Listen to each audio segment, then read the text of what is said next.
প্লাস্টিকের পাত্র ও ছোট ছোট বস্তায় চাষ হচ্ছে টমেটো, ফুলকপি সহ নানা সবজি। একদল তরুণ উদ্যোগ নিয়েছে শহরের বুকে সবজি চাষে।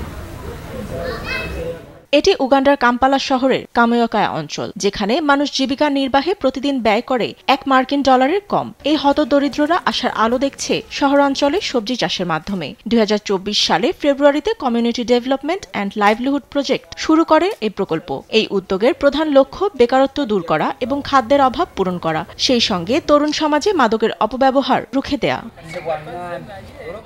এই লক্ষ্যে স্কুলের শিশুসহ প্রায় 800 তরুণকে কৃষির অভিনব কৌশল প্রশিক্ষণ দিয়েছে সংস্থাটি। তাদের অনেকেই এখন ঘরে ফসল উৎপাদন করে আয়ের মাধ্যমে স্বাবলম্বী। সংস্থার পরিচালক এডওয়ার্ড লুইমা গালিওয়াঙ্গো বলছেন, প্রকল্পটি মানুষের দৃষ্টিভঙ্গি বদলে দিয়েছে।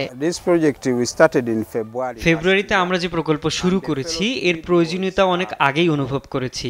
এটি তরুণ সমাজকে কৃষিকাজের দিকে অনুপ্রাণিত করেছে। এছাড়াও কৃষিকাজের মাধ্যমে শহরে বেকারত্ব কমে আসছে।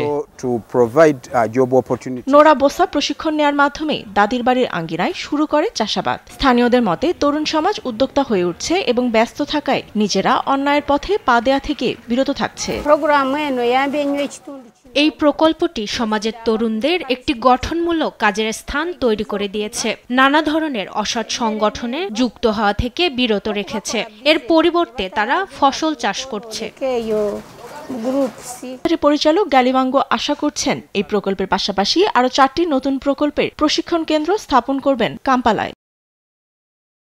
ফাতেমা তাসনিম, নিউজ ডেস্ক, দেশ টিভি।